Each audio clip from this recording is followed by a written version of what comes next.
KBTC, a viewer-supported community service of Bates Technical College.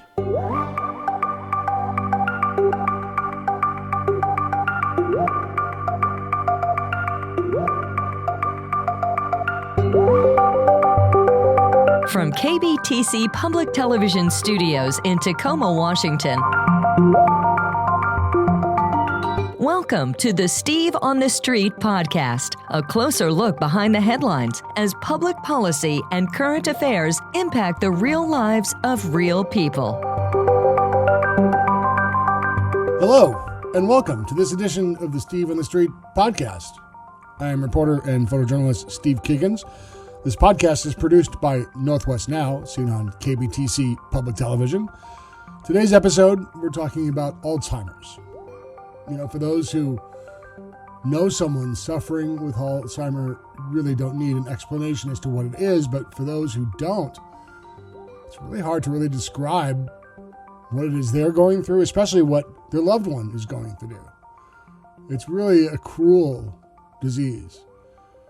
And when the effects of dementia really start to settle and grow, there's a lot of confusion for certain for the patient and the loved ones, and at some point a reaching for any information that might be able to grasp on to what's left and finding out ways to hold on to those moments and grow them in ways that define new memories that everyone can enjoy together. So for the focus of this podcast, we speak with folks who run an organization called Opening Minds Through Art. It was developed at Miami University in Oxford, Ohio.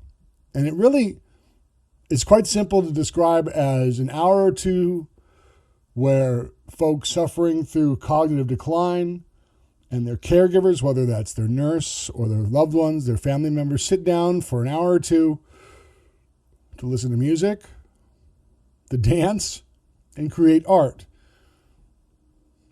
So first we'll share with you our broadcast, and then we'll move on to a more in-depth interview.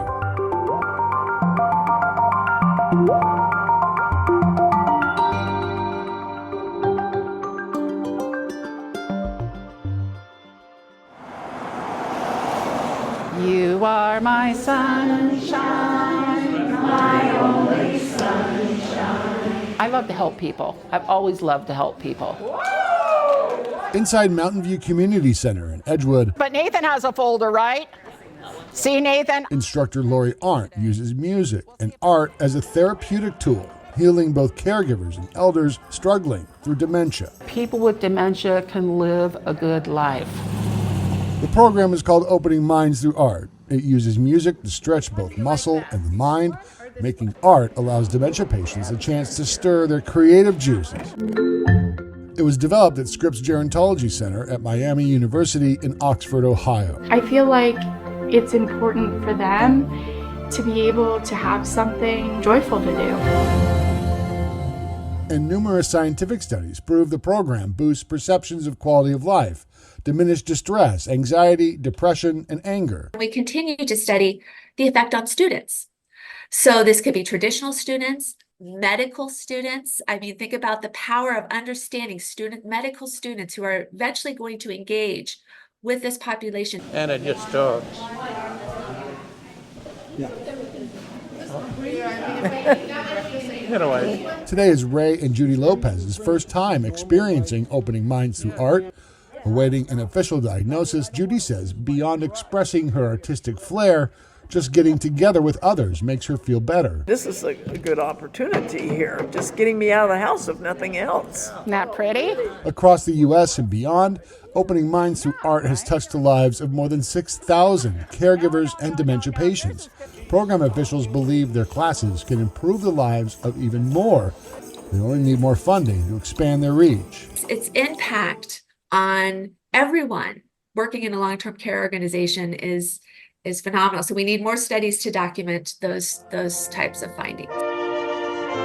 While dementia takes away one's autonomy, Opening Minds Through Art gives back a patient's ability to make their own choices. At its core, the program allows patients to regain the dignity dementia rips away. You get to be yourself. You get to make the decisions. You are valued. In Pierce County, Steve Kiggins, Northwest Now.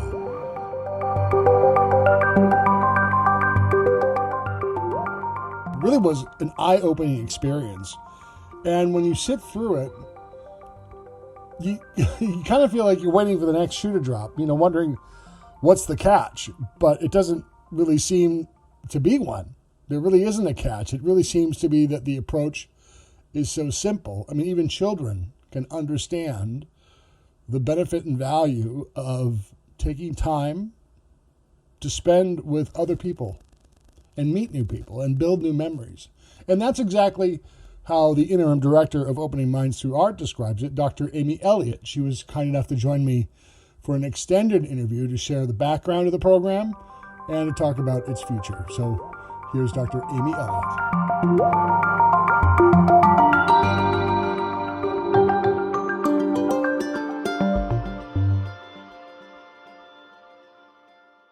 Thanks so much for joining with me.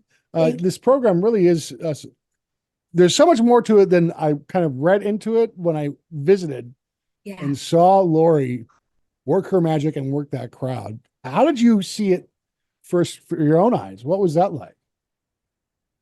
Coming into OMA and experiencing through video facilitator training, understanding what was happening for me, it was earth-shattering in so many ways. The way that OMA supports the individuals, the pairs, the connection, the autonomy, the choice, the creativity, it absolutely, and to do it in such a way that it can happen in an hour. In an hour, someone's life can be enhanced in such a way with such power.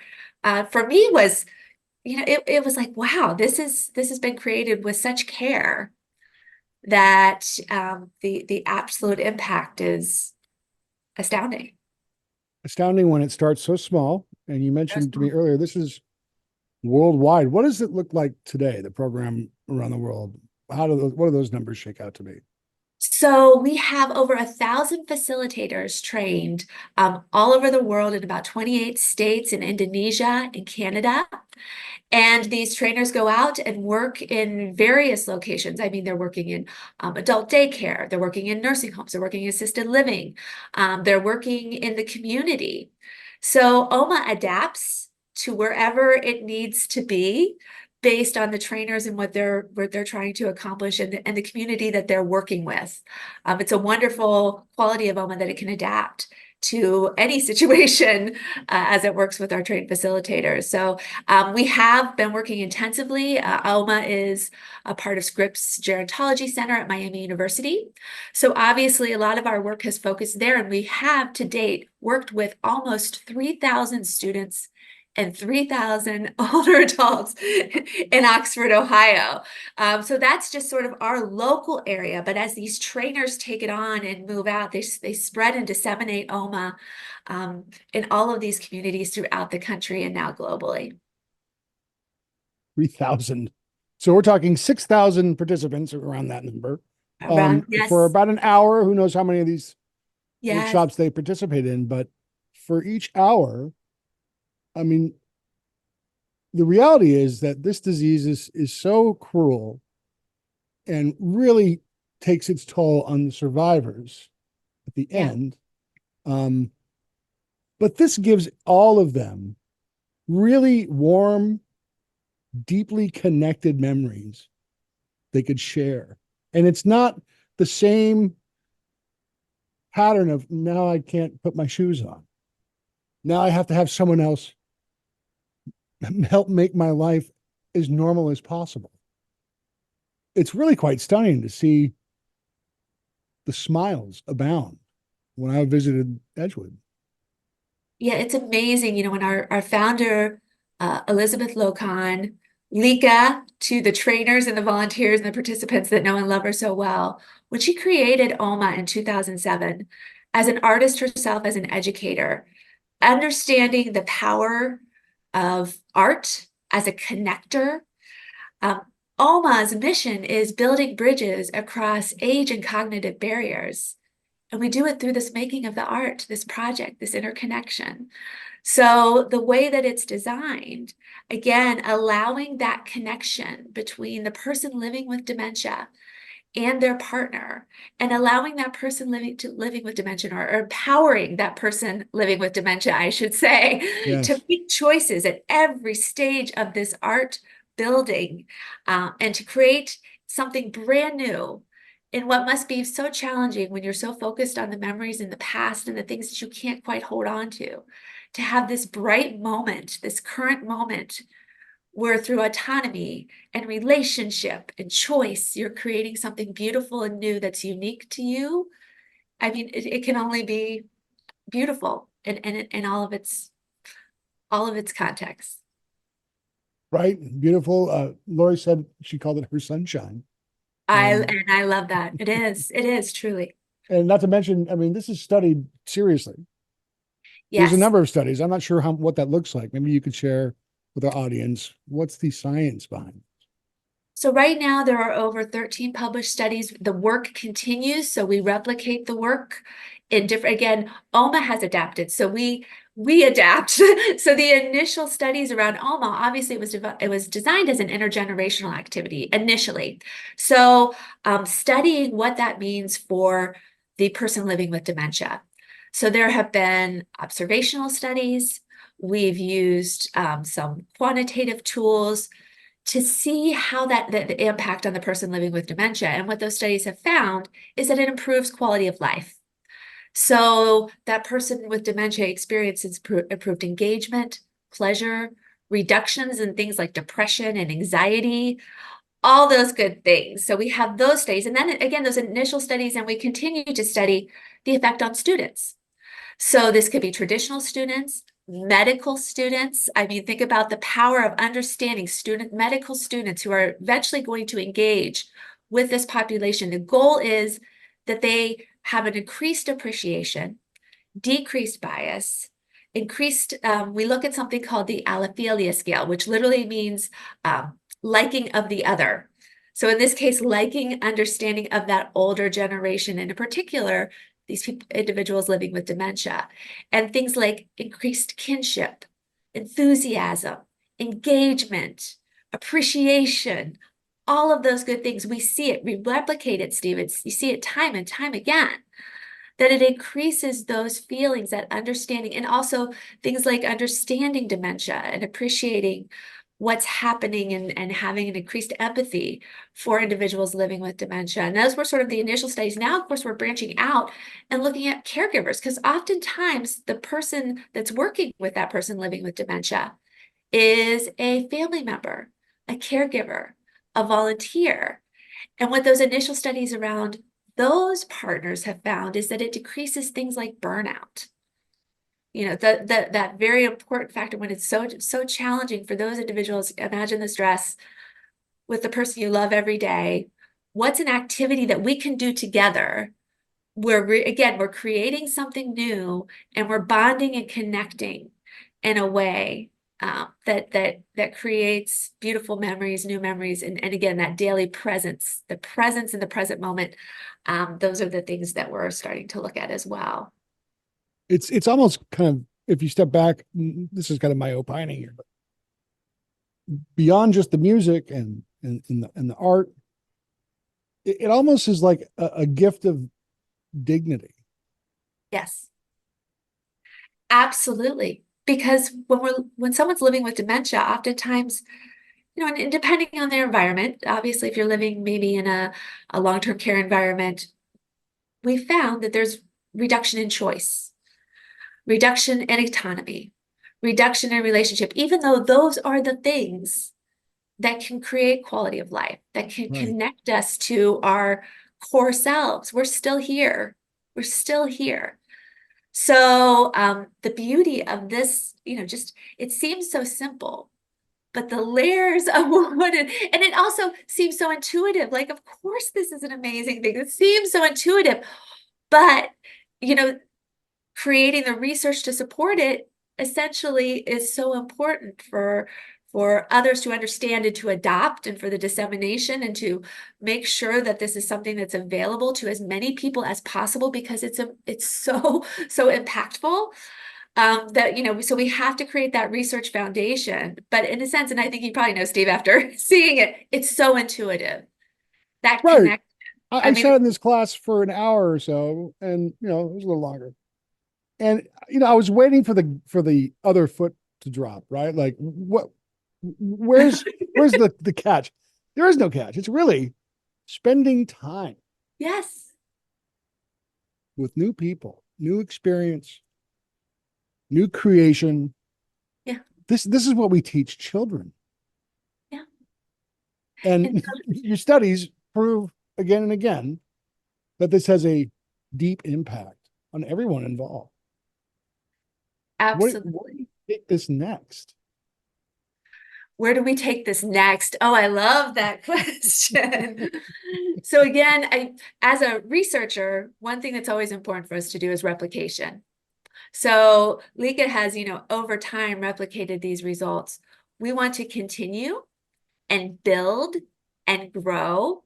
We would like for some very large, studies because we have this history of positive findings of positive impact.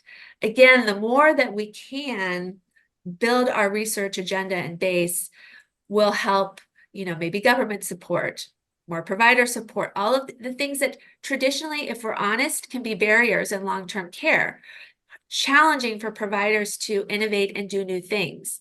So the more that we can provide that evidence base, and get the support and buy-in of, again, our regulatory bodies, our oftentimes these services are paid for by Medicare, Medicaid, so our government payers, to understand that when you improve quality of life, its impact on everyone working in a long-term care organization is phenomenal. So we need more studies to document those types of findings.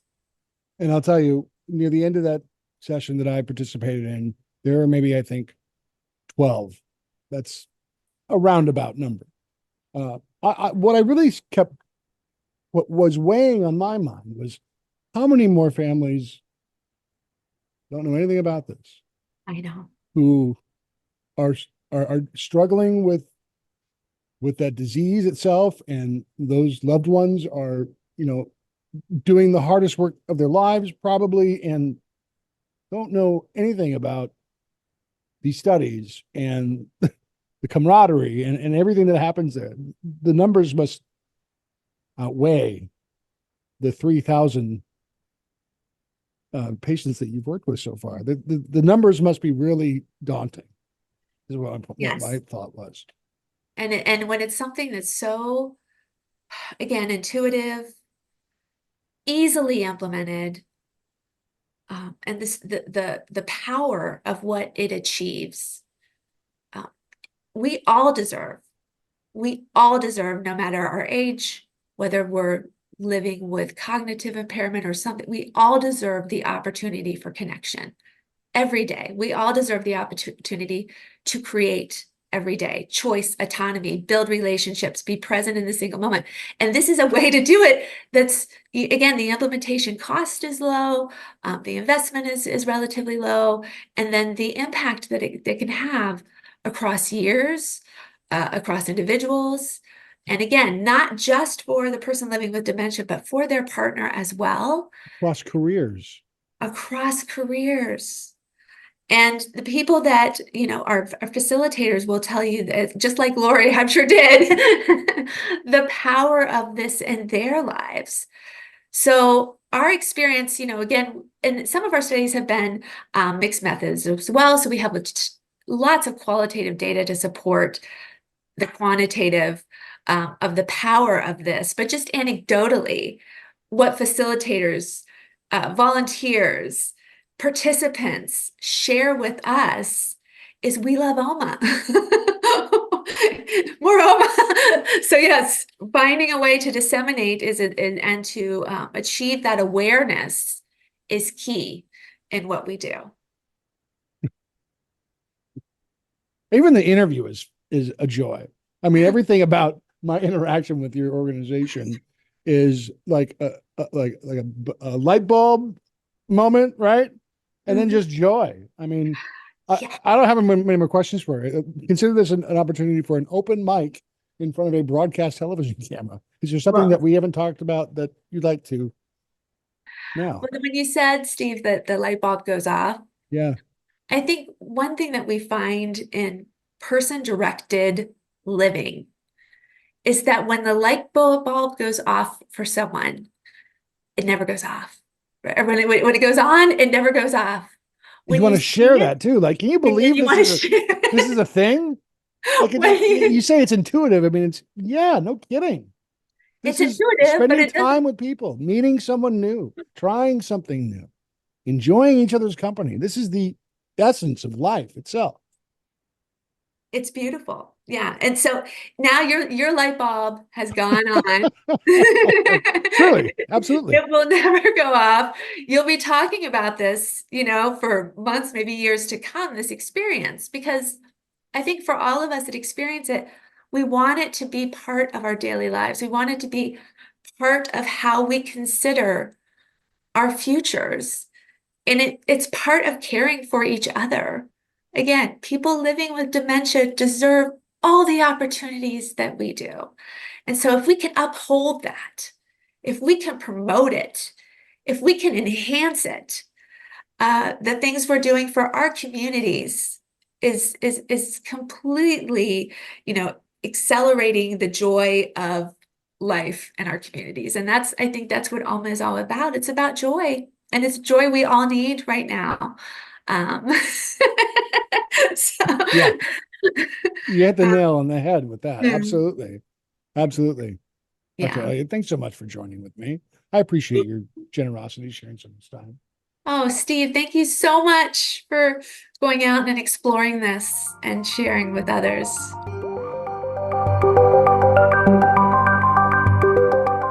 So dementia and Alzheimer's and other forms of cognitive decline really is a cruel endeavor for those suffering through it, and especially family members who have to watch their loved ones suffer through so much. And the point seems to be, with opening minds through art, to step back from all of that uncertainty and the unfortunate certainty and enjoy each other, to build relationships again, to deepen them, to build new memories that aren't quite so sad. So, thanks again to Dr. Amy Elliott. Thanks again for instructor Lori Arndt for joining me on today's podcast. And thank you for joining as well. It's always a pleasure to have you. Once again, I'm Steve Kiggins from Northwest Now. We'll see you next time. Take care.